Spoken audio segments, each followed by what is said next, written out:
ઉપર નથી લેતો, આ મારો જ અનુભવ છે કે પોતાના કરતા જ્યારે બે ડગલા આગળ હોય ને આપણા ધર્મપત્ની, ત્યારે પવિત્ર પ્રેમ હોય, ત્યારે ઘણીવાર મોણો વહેમાતો હોય. અને ત્યારે મારું એક ગીત આવ્યું હતું, એમાં સ્ટોરી હતી કે પોતાની પત્નીને કોઈની નજર ના લાગી જાય, કેટલો બધો પ્રેમ કે પોતાની ધર્મ પત્નીને કોઈની નજર ના લાગી જાય, એની માટે આ ગીત શબ્દો લખ્યા હતા કે જાનું તારા ગળે બોંધું ને બોને મરતા, એ જાનું તારા ગળે બોંધું ને બોને મરતા, ઓલી તારા મારા પ્રેમની થાય બતે ચર્ચા.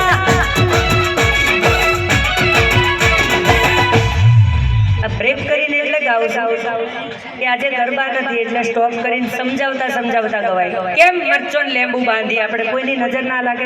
પહેલા આપણે ઘડિયા કહેતા કે ભાઈ બોયને લેંબુ ને મરચું બાંધ દેજો, કોઈની નજર ના લાગે. એ તારા ઉપર તો ઘણાની નજર છે, નજર ના લાગી જાય એની મને ફિકર છે. આમાં બેનો બહુ રાજી થાય, મારા ઘરવાળા મારી એટલી બધી ચિંતા થાય કે એ તારા ઉપર તો ઘણાની નજર છે, નજર ના લાગી જાય એની મને ફિકર છે. અરે જાનું તારા ગળે બધું લેવું ને મરજા, એ તારા મારા પ્રેમની થાય ઘણી ચર્ચા. પણ ભાઈ અહીંયા બધા ભાઈબંધો બેઠા હોય, તમે પણ ખાસ પ્રિય બધા મિત્રો હશો, કારણ કે અહીંયા આખું બીજેપી ગ્રુપ અને બધા આ ભાઈઓ બહેનો માટે જોરદાર તાલી પાડો. તમારી માટે તાલી પાડો. જે તાલી ના પાડે અને બાજુવાળા બાબુ કાકાની સોગંદ, તાળી ના પાડે તમે પાડો. આમ હું મારે ગાવું છે. સારું ખાવું હોય તો આપણે કેવું, ભાભી ગરમ ગરમ રોટલી ક્યારે બનાવે, જ્યારે આમ ચૂલો ગરમ ઢકી જાય એમ. મારા ભાઈની ફરમાઈશ છે, પણ હવે મારા બધાને ધ્યાનમાં રાખવા પડે. બધાને રાજી કરવાના, તમને રાજી કરવા પડે અને આપણે રાજી કરવા પડે. અને તમે બધા રાજી કર્યા પછી ઘેર રમીલાને રાજી કરવી પડે, કારણ કે રમીલા રાજી હોય તો હવરમાં તાજી તાજી ભાખરી મળે. જો રમીલા રાજી ના હોય તો રાતની વઘારેલી ખીચડી મળે. એ શિયાળે શીરો ભલો, શિયાળે શીરો ભલો,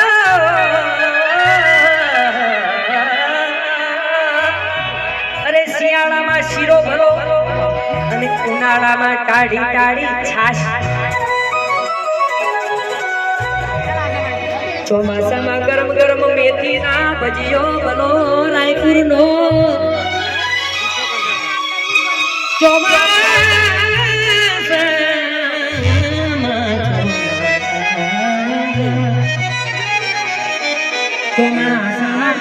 પૂજાબેન રમીલાના ગરમ ગરમ મરચો વાળો ભજીયો ભલો.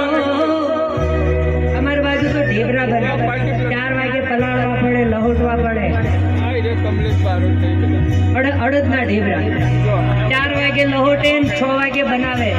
એની મજા અલગ કે ચોમાસામાં ગરમ ગરમ ભજીયો ભલો. પણ આપણે એ મારી ગુજરાતી ખીચડી બારે માથલાલ તનેરો,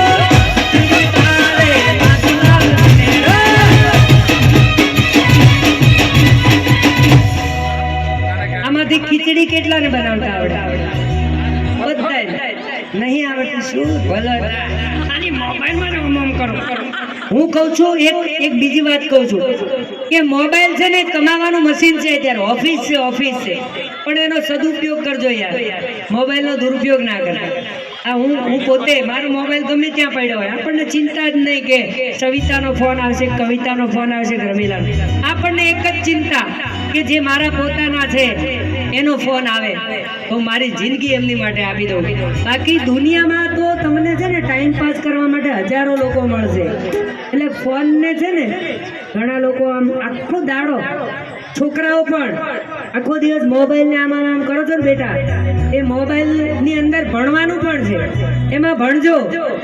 ખાસ મા બાપ સમજાવજો. ઘણા મા બાપ છે ને પોતાનું કશું કામ કરવા લુગડા ધોવાના હોય ને તો છોકરાને મોબાઈલ આપે, પણ એ મોબાઈલમાં સાહેબ એની લાઈફ બગડી જાય. એટલે મોબાઈલ છે, ઓહો વાપરું છું, મને મોબાઈલ વગર નહીં ગમતું, પણ પહેલા કામ કરજો, ખાજો, પછી ટાઈમ થોડો મળે તો થોડોક ટાઈમ મોબાઈલ માટે કાઢજો. આખો દાડો મોબાઈલમાં જિંદગી બગડી જાય.